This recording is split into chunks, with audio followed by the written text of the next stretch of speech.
Tapi dia main TikTok kan.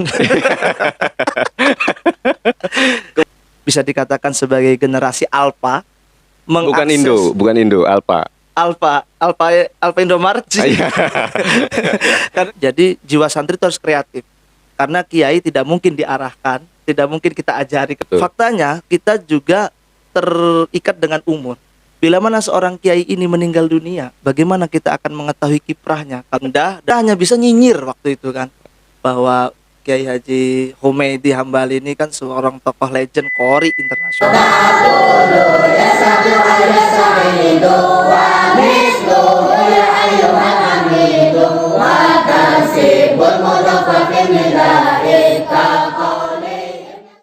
Assalamualaikum warahmatullahi wabarakatuh.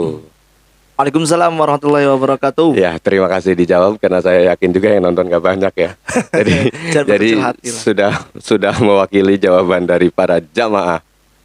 Saya tidak sendiri. Nanti kedatangan tamu yang sangat spesial bagi Santrivitas. Karena apa? Karena kehadiran beliau itu adalah salah satu motivator terciptanya Santrivitas. Langsung saja ya kita sambut. Nah ini nih saya bingung nih manggilnya nih. Karena kalau saya panggil Kakang juga nanti ketahuan kalau kita saudara ya kan. Tapi kalau panggil nama juga nggak sopan juga ya kan. Kita sambut Kang Gus Haji Ustadz Muhammad Thohir LC. Silahkan memperkenalkan diri Kang. Assalamualaikum warahmatullahi wabarakatuh. Sahabat Santrivitas, terima kasih sudah merealisasikan Alhamdulillah program ini. Semoga program Santrivitas ini berjalan dengan lancar. Dan Amin. tentunya tetap support dan semangat ya untuk channel Santrivitas. Jangan lupa like komennya dan subscribe-nya. Jadi hari ini karena ini pertama kali kita memulai, maka yang akan dibicarakan adalah tentang digitalisasi dakwah. Pertanyaan pertama buat Kang Thohir. Sebelumnya saya perkenalkan dulu, ini Kang Thohir adalah penggiat media sosial. Penggiat media sosial, beliau memiliki banyak akun yang ya followernya tidak banyak sebetulnya. tapi banyak akunnya. Tapi akunnya banyak. Di situ saya mendapat motivasi bahwa penting kiranya agar kegiatan santri itu bisa didigitalkan. Pertanyaan pertama adalah apakah adaptasi santri terhadap perkembangan zamannya ya? Perkembangan zaman secara teknologi. Secara teknologinya itu harus atau tidak? Ya, bismillahirrahmanirrahim. Salam sejahtera untuk semuanya. Terima kasih sudah mengundang founder daripada Santrivitas. Tidak. Iya, Kang Ofat. Mudah-mudahan ini juga bisa bermanfaat untuk sahabat-sahabat Santrivitas, terutama sahabat-sahabat pesantren yang ada di Raudatul Qura. Amin. Ya, iya betul, Raudatul Qura. Supaya lebih produktif. Amin. Untuk kemaslahatan kemajuan pesantren ini juga. Pada kenyataan saat hari ini, kita sering dengar ya adanya sebuah revolusi industri 4.0. Oke, ya kan? Ya. Di mana sebuah revolusi industri yang bisa mengintegritaskan, yang bisa menyambungkan, mensinkronkan antara aspek fisik, yaitu sebuah kegiatan fisik dengan digital, di mana kedua hal ini harus berjalan dan berdampingan bersama. Bagi mereka yang bisa menguasai ini semua, maka dia akan menjadi manusia yang sangat produktif. Itu sebenarnya perkembangan yang ada pada revolusi industri 4.0 itu sendiri. Jadi perbedaannya yang jelas adalah fisik dan digitalnya. Digitalnya juga akan tersinergikan. Kemudian santri, apakah tadi pertanyaannya harus mengikuti perkembangan secara teknologi ya? Secara teknologi atau tidak? Karena kalau saya mengartikan sebuah teknologi itu sangat luas. Bukan hal yang baru yang tidak ada pada diri kita, tapi dia ada di lingkungan kita. Bila mana kita tidak mengikutinya, maka teknologi itu yang akan mewarnai kita. logika saya untuk menjadikan sebagai statement bahwa saya itu bisa dibenarkan adalah contoh kecil pada saat hari ini orang siapa sih yang nggak megang yang namanya HP? Iya. Hampir semua pakai HP, nggak benar nggak? Iya. Dimana Binisa, kita Binisa tahu Binisa? Binisa tuh nggak penting juga, dia yang dagang gorengan pagi. tapi dia main TikTok kan? Kemungkinan Iya. dia pegang-pegang Yang tidak megang HP kadang dia pakai HP temennya untuk main kreasi TikTok itu sendiri. Bahkan Iya, bener. tukang apa namanya? Tukang beca pun sekarang menggunakan TikTok Iya. atau menggunakan HP. Artinya bahwa teknologi ini sebuah hal yang tidak bisa kita hindari. Justru teknologi kita tidak mendatangi, mereka akan mendatangi kita. Maka Kalaupun kita tidak mendatanginya, toh dia akan tetap datang. Iya, datang kepada Makanya kita. mending kita samperin aja sekalian. iya, kita samperi, kita kreasi di dalamnya. Syukur-syukur prinsip seorang santri itu yang saya sering katakan kepada Iya. para Nah, ini yang penting, ini yang penggiat penting. gitu ya. Kita itu harus memiliki sikap untuk mengikuti arus dan menciptakan arus. Makanya sebagian komunitas kita itu ada namanya Arus Informasi Santri Banten, yang AIS Banten itu sebuah strategi yang digunakan adalah kita menerima perkembangan arus apa sih yang lagi berkembang, terutama tentang media sosial. Kemudian kita juga mencoba untuk menciptakan arus sendiri bahwa gue itu orang Banten gitu. Gue santri Banten memiliki khas tersendiri. Contohnya arus yang datang lalu kita menciptakan arus baru itu apa nih? Ya, contoh yang mungkin saya katakan adalah semua orang pasti sekarang, anak-anak muda digital sekarang bisa dikatakan sebagai generasi alpha, di mana mereka itu mengakses Bukan Indo, Alpha. Alpha Indomaret sih. Iya. Karena kebanyakan sekarang santri lebih banyak nongkrongnya di Alpha daripada Iya, di betul. warung. Daripada di warung, iya. Titik poinnya seperti ini, generasi alpha itu mereka sudah bisa multitasking. Jadi bisa dia melakukan sebuah kegiatan aktivitas secara multi. Dia sambil SMS-an mendengarkan musik, kemudian juga dia menulis, membuat konten video di situ menjadi satu. Artinya dunia media bagi mereka generasi alpha itu sangat cepat penyebarannya, dan keinginan manusia itu ingin selalu hal yang baru. Lah, sebagian kalangan santri di dunia nasional tentunya dengan asosiasi para santri penggiat mulai banyak tuh deh. Ada Hala Santri, Oh, iya, seperti benar. itu, ada Galeri Santri. Majalah Jadi saya santri kok promosi. Enggak apa-apa. konten Enggak apa-apa. online ya. Enggak apa-apa. Mas Kan Aro, saya kasih. Sudah dijelaskan tadi banyak akun dia. Ya kan, mereka mencoba bahwa ini gue santri, dia tidak terbelakang, tapi dia bisa mewarnai bahwa santri itu lebih kece. Pada awalnya seperti itu, bahwa mereka itu generasi yang terdidik yang juga betul. bisa mewarnai Indonesia lebih baik gitu kan. Lah, kemudian kita dengan adanya komunitas AIS Banten mencoba, kayaknya di Banten belum ada deh asosiasi ataupun komunitas penggiat santri di media sosial secara Yang khusus membidangi sistematis, media sosial. yang ya seperti itulah. Hingga akhirnya kita juga sedikit mengikuti arus yang berkembang. Kira-kira yang pertama yang dilakukan adalah dunia informasi yang lagi viral, yang secara umum, yang bukan santri, apa sih yang lagi ngetren. Kemudian kacamata santri bagaimana untuk menjawab itu. Kita gitu bikin kan. versi santrinya. Versi santrinya, Iya, betul. seperti itu, dengan gaya kece-keceannya lah Iya, gitu betul, kan. betul. Dengan tadi banyak penjelasan dari Kang Gus. Kang Thohir. Berarti kita tahu ya betapa Kang Thohir itu sebetulnya orang yang multiple identity.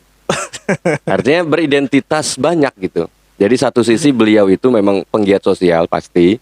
Di sisi lain juga sebagai kepala keluarga dong. Amin. Kepala keluarga. Makanya. Dan sisi lain lagi, beliau juga salah satu pengurus khodim lah ya di pondok pesantren. Pondok pesantren moderat atau Hiriah Pelamunan. Iya. Lah itu betapa menggambarkan bahwa beliau itu multiple identity. Artinya identitasnya banyak. Jadi sekali menjadi seorang Kang Thohir yang dilakukan banyak hal gitu. Terkait yang tadi dibahas adalah tentang AIS Arus Informasi Santri. Nu-nya itu Nusantara atau Nahdlatul Ulama? Nusantara, tapi juga dengan Nahdlatul Ulama. Ya. Karena memang kayaknya santri ya, NU ya. Iya. tapi NU tidak harus jadi santri. Tidak harus. Tidak harus jadi Tapi santri. jiwa untuk jadi mereka selalu ada dalam tinta sejarah NU itu sendiri. Untuk perjalanan AIS Nu Banten ya. AIS Nu Banten tadi sudah sedikit disenggol tentang bagaimana perjalanan AIS Nu Banten. Kan Kang Thohir sebagai Saya sih wakil lah. wakil apa ke? Wakil koordinasi kan Wakil anak-anak seperti itu. koordinasi. Ya, wakil daripada Pondok AIS Banten, ketuanya Kang Ferry yang sekarang menjadi ketua LTNU di Tangerang juga. Oh, dari Tangerang. Iya, dari Tangerang. Berbicara AIS itu, apakah ada momen tertentu yang akhirnya mendorong Kang Thohir untuk membuat AIS di Banten gitu? Ya, sejarah singkat ya, bila saya katakan bahwa munculnya AIS pertama itu adalah beberapa santri yang memiliki background tidak hanya salaf, tapi dia juga ikut berenang dalam dunia akademisi. Kebanyakan iya. mereka itu adalah anak-anak kuliah yang dulunya memiliki background santri salaf, santri modern, yang kayaknya di kalangan pesantren ini seperti dibeda-bedakan. Nah, iya, itu bisa menjadi pembahasan yang lain Iya, tuh. nanti pada intinya betul. semua itu memiliki sebuah rasa bahwa di Banten ini secara penggiat sosial media santri belum ada, pertama. Kedua, juga digitalisasi dakwah pesantren juga jarang menggaungkan itu sendiri. Sendiri.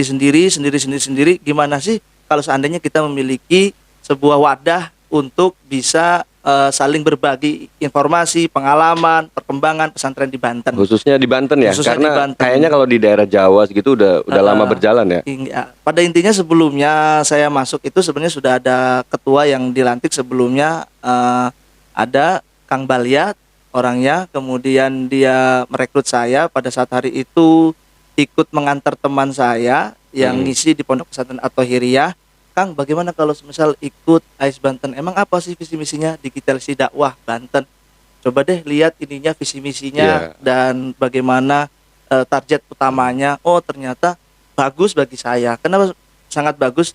Karena di Banten ini hampir yang salafi ya sepertinya. Itu dia seperti berjalan dengan sendiri-sendiri, di mana belum ada wadah. Iya, betul. Tapi pada dasarnya mereka juga ingin mencoba saling kolaborasi. Lah, mulailah di situ saya tertarik adanya sebuah visi misi silaturahmi pesantren.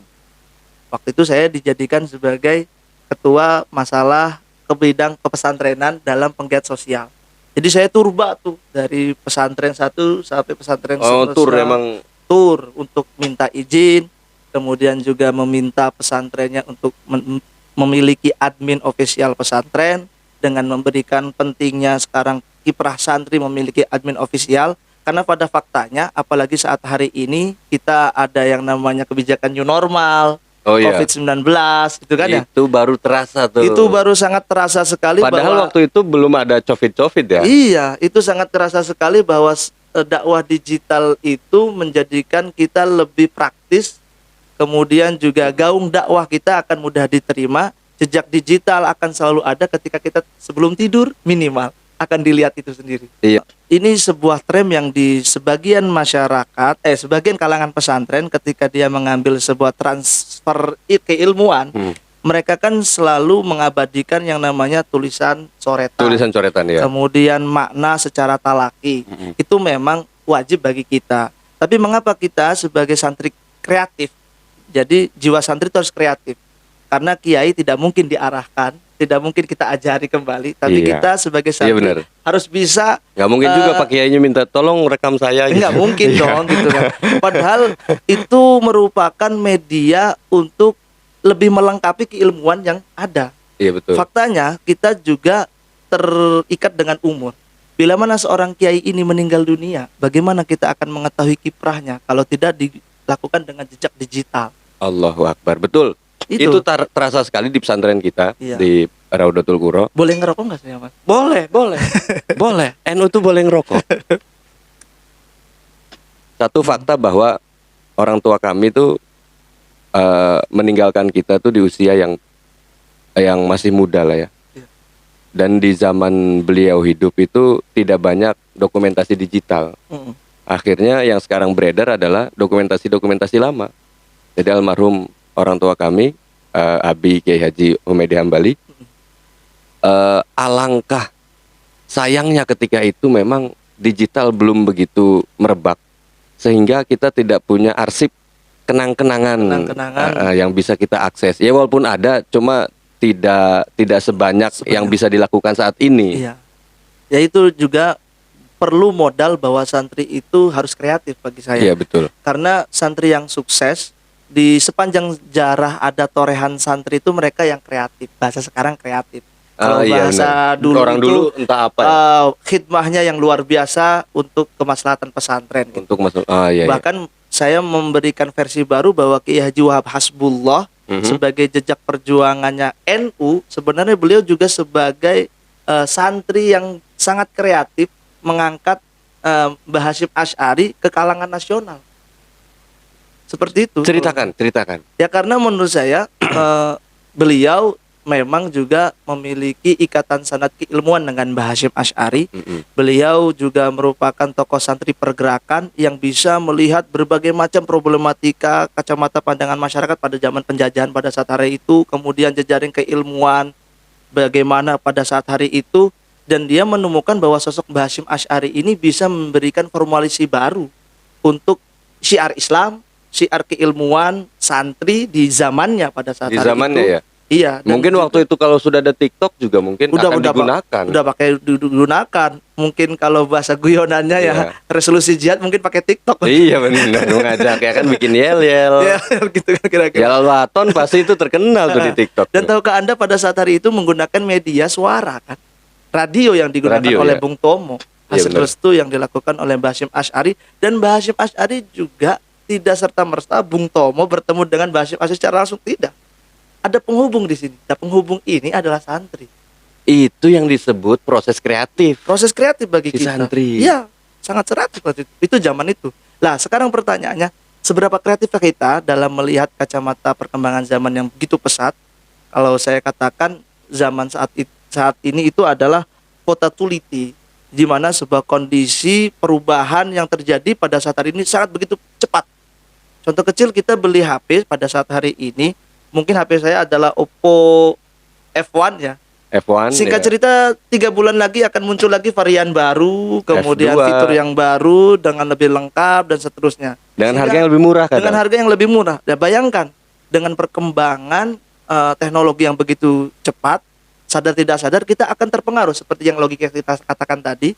Lah, bagaimana langkah santri untuk bisa lebih praktis juga untuk pentransfer ilmunya tadi? Pertama yang harus dilakukan, dan bagaimana bagi kalangan pesantren agar kualitas dan kuantitas pesantren tetap terjaga, itu juga sangat mempengaruhi adanya pesantren. Contoh kecil, kalau dulu pesantren itu jika ingin bikin promosi pesantren, dia harus pergi ke percetakan, cetak brosur. Biaya saat ini juga masih berlaku.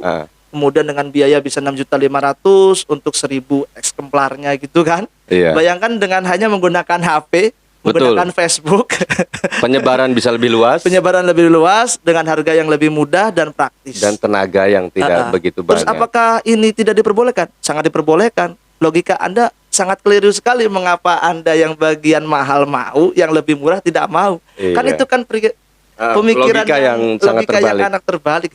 Malu dong kalau pakai Facebook. Nah, malu dong pakai YouTube. Ini akan menjadi pertanyaan saya nih. Pertama, bagaimana cara memotivasi santri supaya menyadari betul bahwa digitalisasi dakwah itu sangat penting, karena hubungannya nanti ketika kita memposting suatu kebaikan di dunia digital, entah status WA atau Instagram story atau apapun, nanti kan sebagai santri akan bersinggungannya dengan kesombongan atau ria. Ini sebetulnya bagaimana menyikapi dan memotivasi saat menjalankan proses digitalisasi dakwah tanpa ada diiringi dengan kesombongan atau ria. Saya menggunakan logika sederhana ya seperti ini. Digitalisasi dakwah itu sangat penting. Faktanya, kalau bukan santri yang mengisinya, siapa lagi? Bukankah sepertinya 2 bulan yang lalu kita pernah diviralkan adanya seorang tokoh penceramah hijrah yang baru. Perlu saya sebutkan namanya nih? Ya silahkan. Yang baru saja mungkin hijrah beberapa kali, memiliki rasa bahwa Islam itu indah dan memiliki kemampuan Berbicara. speaking publish yang luar biasa, tapi tidak diimbangi dengan keilmuan yang luar biasa. Sempat akhirnya dia membacakan Al-Quran waktu Iya, itu betul. kan. Iya, iya, iya. Dengan begitu luar biasa menyentuh hati kita, serasa ditusuk-tusuk itu kan. Dianya juga menghayati sih. Sangat menghayati, tapi kita menghayati dengan Iya, dengan cara yang berbeda. Dia menghayati seakan-akan indah, Iya, kita menghayati seperti Ustaz Evi seperti itu kan. betul. Kita hanya bisa nyinyir waktu itu kan. Ada namanya dalam dunia digital kesalahan fatal, ada yang namanya kesalahan yang bisa jadi batu loncatan untuk lebih baik, Betul. koreksi yang lebih baik. Nah, kalau yang saya titik tekankan bahwa santri harus berkiprah, tidak hanya nyinyir di media sosial, tapi dia tidak mau mengungkapkan bahwa gue ini yang memiliki ilmu seni tarik suara. Harusnya gua tuh Iya. yang tampil. Apalagi pada saat hari ini, siapa yang tidak kenal pada era 90-an bahwa Kiai Haji Humaydi Hambali ini kan seorang tokoh legend Qori internasional juga. Melihat pada saat generasi saat hari ini ada orang yang membaca Al-Quran dengan begitu luar biasa, menghayati sekali. Iya, tapi kita tahu bahwa itu salah gitu kan. Iya. Tapi kita tidak mencoba untuk mengimbangi. Makanya di sini kita perlu yang namanya mengikuti arus, menciptakan arus. Nah, di situ loh santri harus bisa menjawab tantangan zaman pada saat hari ini. Lah, kalau semisal di dunia digital, kemudian kan dalam dunia editor itu ada kesalahan yang fatal. Seharusnya kalau seandainya seorang ini tidak bisa live Iya. secara utuh, maka Rekaman. tugas rekaman inilah yang akan mengeditornya. Editing. Kalau dia sudah yakin dengan adanya di live seperti Ustadz Evi ini, Iya. itu kan dia sudah yakin betul bahwa dirinya adalah orang Mumpuni. yang mumpuni. Bahkan kalau yang sudah diedit pun pasti ada kesalahan. Ada kesalahan, Dan iya. kesalahan ini bisa dimaklumi gitu loh. Dan bagi penggiat sosial, bagi mereka yang lagi semangat-semangatnya membara untuk membangun sebuah manajemen video editingnya, kemudian juga penyebaran videonya gitu. Jangan takut adanya sebuah kesalahan, kemudian dikritik, kemudian kita jatuh. Justru saya malah memberikan sebuah semangat baru. Oh, berarti dia mendengar suara saya. Iya benar. Berarti Berarti bagaimana Anda bisa mengoreksi kalau Anda tidak mendengar? Nah, iya. Makanya salah satu skill yang harus dimiliki bagi penggiat sosial pada saat hari ini adalah critical thinking. Jadi kemampuan berpikir kreatif, berpikir kritis dengan keadaan dan kemampuan kita pada saat hari ini. Itu penting dimiliki gitu kan. Sehingga kita selalu dicampuri dengan diimbangi dengan pemikiran-pemikiran positif, kemudian juga dengan kreasi-kreasi terbaik kita nanti akan lebih maju. Segala sesuatu tuh diuji dengan materi. Bahkan dunia pesantren saat ini seperti itu. Itu yang menjadikan dilema bagi saya, dilema sebagai penggiat sosial media pesantren ya. Dilema bahwa dengan adanya pengaruh perkembangan 4.0 ini, bahwa nanti ada transfer keilmuan di mana di situ bahwa semua serba dengan nilai. Tapi nilai daripada nilai-nilai baik dari keilmuan itu tidak sepenuhnya ditransfer. Artinya apa? Banyak orang mencari ilmu karena untuk ijazah. Iya. Ya kan? Karena yang dilihat itu yang disebut nilai tadi itu. Iya, yang disebut dengan nilai itu sendiri. Lah, sekarang itu adalah zaman kita seperti itu. Lah, bagaimana kita bisa mengambil hal semacam ini gitu kan? Kemudian juga pesantren juga sukses dan tidaknya santri pada saat hari ini dengan jumlah yang begitu banyak. Iya, betul. Benar gak sih? Dilihat dari santrinya ada berapa? Santrinya ada berapa? Bukan bisa apa santri. Bisa apa pada saat hari ini? Hari itu ini karena ya, sudah itu. generasi alpha. Generasi alpha. Begitu juga sekolah. Sekolah yang baik itu adalah sekolah yang bisa meluluskan. Tapi itu salah nggak? Tidak bisa dikatakan sebuah kesalahan karena sebuah keniscayaan pada saat hari ini. Paling tidak kita bisa mengimbangi. Iya. Paling tidak bisa mengimbangi. Makanya saya malah sempat berpikir bahwa kesuksesan sebuah pesantren mencetak hard score-nya santri itu adalah menjadi santri yang tafaqquh fiddin. Sebenarnya hard score-nya itu tafaqquh fiddin. Dia menjadi pribadi yang agamis dan maka grade yang kedua yang dilakukan oleh pesantren adalah bagaimana membangun skill mereka lebih baik tanpa keluar dari koridor agama. karena menciptakan yang grade pertama tadi Tafakufiddin itu. Tetap dilakukan, Tetap karena itu dilakukan. adalah visi misi pesantren. Mhm. Tapi kita juga harus bisa mengimbang dengan realita pesantren dengan dunia nyatanya pada saat hari ini, semua sebenarnya nilai, Serba nilai atau bukan nilai lah, angka lah ya. serba angka. Angka. Makanya namanya dengan generasi alpha. Jadi dia itu segala sesuatu akan dinilai dengan nilai. Dinilai dengan nilai dan dinilai dengan angka. Artinya untuk saat ini pesantren yang sukses itu dinilai dari seberapa banyak alumninya, seberapa banyak santrinya. Seberapa satunya. Sekolah yang sukses adalah berapa banyak dia meluluskan orang. Belas orang. Jadi bukan tentang lagi seberapa bisa dia menguasai keilmuan, Iya. tapi sudah dilihat dari angka. Dan itu hal yang tidak bisa kita hindari. Dan juga transfer ilmu yang lebih baik dalam sebuah kajian, sebenarnya semakin banyak anak itu banyak, maka kita sebagai pengajar pun akan transfernya lebih banyak juga penyebarannya. Iya. Itu sebuah keniscayaan juga itu. Yang mana kita Oh, pengen iya, mencetak iya. yang lebih baik nih. Mm-mm. Maka kan santrinya kudu banyak, bener Kudu nggak banyak sih? ya. Semakin banyak semakin luas juga penyebarannya. Lebih luas, kemudian secara kegiatan pesantren, kalau yang nonton ini ada kalangan pesantren, pasti pernah lah mengeluh kalau ketika santri salaf itu sedikit, pengen banyak, ketika banyak pengen sedikit. Iya, karena pusing ngajarnya. Nah, itulah tantangan kita bagi penggiat pesantren, bahwa kita terimalah dengan perkembangan zaman, adanya bahwa banyaknya siswa, kita bagaimana membuat kreativitas yang luar biasa agar tersistem, kemudian juga pembentukan pribadi seorang santri itu juga tercipta untuk merealisasikan kesuksesan hard score-nya tadi itu adalah tafakuhufiddin. Nah, bagi yang tidak sampai ke hard score-nya ini, ya kita buka tadi itu sebuah Ada yang motivasi grade kedua. bahwa menciptakan skill-skill bagus, makanya perlunya adanya ekstrakurikuler sebagai penunjang bahwa dia itu sadar deh kayaknya untuk menjadi kiai itu sebuah grit yang luar biasa Iya, sulitnya. kayaknya sekarang kriterianya nambah-nambah pusing ya kan. Iya, apalagi sekarang juga santri sudah tidak hanya sebagai ceng of masyarakat Woi, Ya kan? ceng off masyarakat. yang secara transfer keilmuan syara Islam saja tidak, tapi sekarang santri itu juga bisa menjadi perubahan ekonomi, perubahan segalanya, perubahan ekonomi, kemudian perubahan sosial masyarakat, Betul betul. Santri itu bisa menjadi kaum penengah lah ya. kaum penengah, Moderat.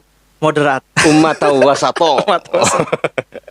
Ya, kalau saya melihat santri itu bukan sebagai penengah kalau saya ya. Tapi dia nanti kedepannya adalah sebagai pewarna. Jadi kalau apa yang dia lihat pada saat hari ini pada dasarnya adalah untuk bisa melihat bahwa gue itu sekarang kalau belajar di pesantren harus seperti apa. Untuk menyikapi ketika dunia kita pada saat hari setelah dari pesantren ini. Itu saja sih kalau menurut saya. Dan dia harus dibimbing oleh seorang kiai internasional.